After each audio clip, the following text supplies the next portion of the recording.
सुप्रभात। मैं कनिका गोयल आप सभी का स्वागत करती हूँ। आज हम कक्षा 11वीं के अंतर्गत हिंदी विषय में आपकी पाठ्य पुस्तक आरोह भाग 1 से काव्य भाग का अध्ययन करने जा रहे हैं, जिसमें प्रथम अध्याय है कबीरदास की साखियाँ। तो आइए कबीरदास के बारे में कुछ जानकारी प्राप्त करते हैं। कवि का परिचय इस प्रकार है। कबीरदास का नाम संत कवियों में सर्वोपरि है, अर्थात सबसे ऊपर आता है। इनके जन्म और मृत्यु के बारे में अनेक किंवदंतियाँ प्रचलित हैं। इनका जन्म सन 1398 ईस्वी में वाराणसी के लहर तारा नामक स्थान पर हुआ। कबीरदास ने स्वयं को काशी का जुलाहा कहा है। इनके विधिवत साक्षर होने का कोई प्रमाण नहीं मिलता। इन्होंने देशाटन और सत्संग से ज्ञान प्राप्त किया। किताबी ज्ञान के स्थान पर आंखों देखे सत्य और अनुभव को प्रमुखता दी। इनका देहावसान 1518 ईस्वी में बस्ती के निकट मगहर में हुआ। कबीरदास की रचनाओं के बारे में यदि बात की जाए तो वे इस प्रकार हैं। कबीरदास के पदों का संग्रह बीजक नामक पुस्तक में है, जिसमें साखियाँ, सबद और रमैनी संकलित हैं। साहित्यिक परिचय जानते हैं तो कबीरदास भक्ति काल की निर्गुण धारा के ज्ञानाश्रयी प्रतिनिधि कवि हैं। इन पर नाथों, सिद्धों और सूफी संतों की बातों का प्रभाव है। ये कर्मकांड और वेद विचार के विरोधी थे तथा जाति भेद, वर्ण भेद और संप्रदाय भेद के स्थान पर प्रेम, सद्भाव, समानता का समर्थन करते थे। कबीर घुमक्कड़ व्यक्ति रहे हैं, इसलिए इनकी भाषा में उत्तर भारत की अनेक बोलियों के शब्द पाए जाते हैं। ये अपनी बात को साफ एवं दो टूक शब्दों में प्रभावी ढंग से कहने के हिमायती रहे हैं। तो इस प्रकार हमने देखा कि कबीरदास एक ऐसे कवि रहे हैं जो निर्गुण धारा के उपासक हैं, अर्थात वो किसी भी प्रकार के धार्मिक कर्म कांड में विश्वास नहीं करते थे। आइए पाठ के प्रथम पद की ओर बढ़ते हैं। प्रथम पद इस प्रकार है। हम तो एक करी जाना, दोई कहे तिन्ही को, दो जग जिन नाहिन पहचाना। एक ही पवन एक ही पानी, एक ही ज्योति समाना। एक ही खाक गढ़े सब भांडे, एक ही कोहरा साना। जैसे बाढ़ी काष्ठ ही काटे, अग्नि न काटे कोई। सब घटी अंतरी तू ही, व्यापक धरे स्वरूपे सोई। माया देखी के जगत लुभाना, काहे रे नर गरबाना। निर्भय भया कछु नहीं व्यापे, कहे कबीर दीवाना।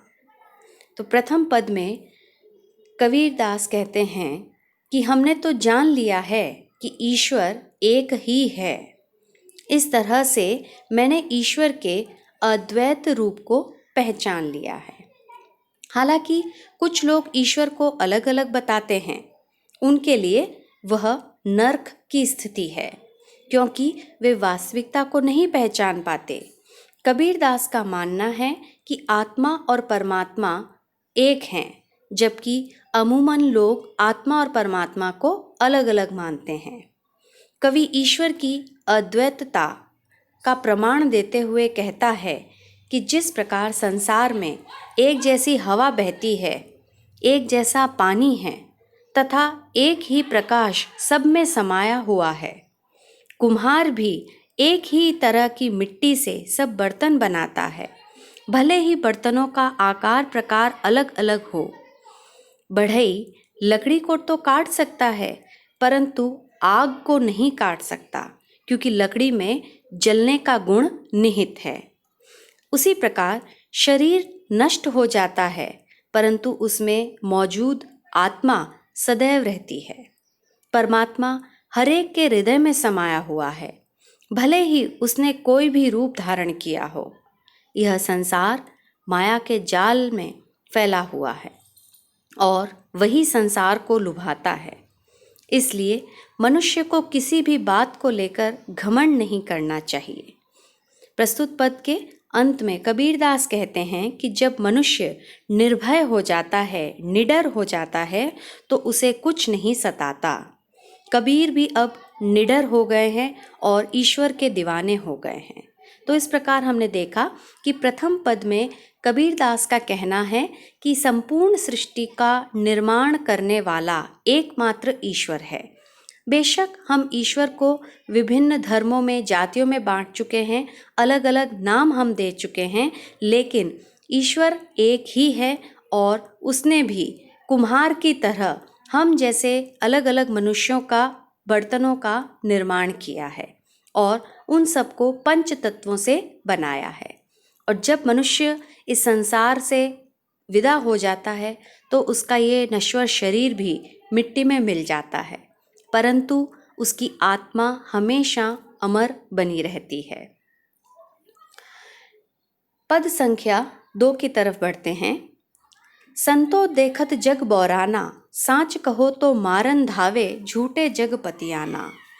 नेमी देखा धर्मी देखा, प्रात करे स्नाना। आतम मारी पखा नहीं पूजे, उनमें कछु नहीं ज्ञाना। बहुतक देखा पीर औलिया, पढ़े किताब कुराना। कै मुरीद तदबीर बतावे, उनमें ऊहें जो ज्ञाना। आसन मारी डिम्ब धरी बैठे, मन में बहुत गुमाना। पीपर पाथर पूजन लागे, तीरथ गर्व भुलाना। टोपी पहिरे माला पहिरे, छाप तिलक अनुमाना। साखी सबद ही गावत भूले, आतम खबरी न जाना। हिंदू कहे मोहि राम प्यारा, तुर्क कहे रहीमाना। आपस में दोऊ लरी लरी मुए, मर्म न काहू जाना। घर घर मंतर देत फिरत है, महिमा के अभिमाना। गुरु के साहित्य सिख सब बूढ़े, अंत काल पछिताना। कहे कबीर सुनो हो संतो, ई सब भरम भुलाना। केतिक कही कहा नहीं माने, सहजे सहज समाना। तो आइए पद संख्या 2 की व्याख्या देखते हैं। इस पद में कबीरदास सज्जनों को अर्थात संतों को, साधुओं को संबोधित करते हुए कहते हैं कि देखो, यह संसार पागल हो गया है। जो व्यक्ति सच बातें करता है, सच बतलाता है, उसे यह मारने के लिए दौड़ता है, तथा जो झूठ बोलता है उस पर यह सहज विश्वास कर लेता है। इसलिए कहा है कि संसार पगला चुका है। कवि हिंदुओं के बारे में बताता है और कहते हैं कि ऐसे लोग बहुत हैं जो नियमों का पालन करते हैं तथा धर्म के अनुसार अनुष्ठान आदि करते हैं। ये प्रातः उठकर स्नान करते हैं, अपनी आत्मा को मारकर पत्थरों को पूजते हैं, पत्थरों में ईश्वर को ढूंढते हैं। वे आत्मचिंतन नहीं करते। इन्हें अपने ज्ञान पर घमंड है, परंतु उन्होंने कुछ भी ज्ञान वास्तव में प्राप्त नहीं किया है। मुस्लिम को आड़े हाथों लेते हैं और उनके विषय में कबीर बताते हैं कि उन्होंने ऐसे अनेक पीर औलिया देखे हैं, अर्थात ऐसे बहुत सारे धर्म गुरु देखे हैं जो कुरान का, धार्मिक ग्रंथ है मुस्लिमों का कुरान, तो कुरान का नियमित पाठ करते हैं। वे अपने शिष्यों को तरह तरह के उपाय बताते हैं, जबकि ऐसे पाखंडी स्वयं खुदा के बारे में नहीं जानते। वे ढोंगियों और योगियों पर भी चोट करते हैं, जो आसन लगाकर तपस्या का भाव व्यक्त करके मन में अहंकार धारण किए बैठे हैं और उनके मन में बहुत सारा घमंड भरा पड़ा है। आगे कबीरदास कहते हैं कि लोग पीपल, पत्थर इत्यादि को पूजने लगे हैं। वे तीर्थ यात्रा आदि करके गर्व का अनुभव करते हैं। ये लोग ईश्वर को भूल जाते हैं। कुछ लोग टोपी पहनते हैं, माला धारण करते हैं, माथे पर तिलक लगाते हैं और शरीर पर छापे बनाते हैं। वे साखी और सबद को घाना भूल गए हैं तथा अपनी आत्मा के रहस्य को नहीं जानते हैं। इन लोगों को सांसारिक जीवन पर घमंड है। हिंदू कहते हैं कि उन्हें राम प्यारा है, तो तुर्क यानी मुस्लिम कहते हैं कि रहीम उनका अपना है। दोनों धर्म, दोनों समुदाय, दोनों समूह ईश्वर की श्रेष्ठता के चक्कर में लड़कर मर जाते हैं, परंतु किसी ने भी ईश्वर की सत्ता के रहस्य को नहीं जाना। समाज में पाखंडी गुरु घर घर जाकर लोगों को दीक्षा देते हैं, मंत्र देते फिरते हैं। उन्हें सांसारिक माया का बहुत अभिमान है। ऐसे गुरु और शिष्य सब अज्ञान में डूबे रहते हैं। इन सबको जीवन के अंतिम काल में पछताना पड़ता है।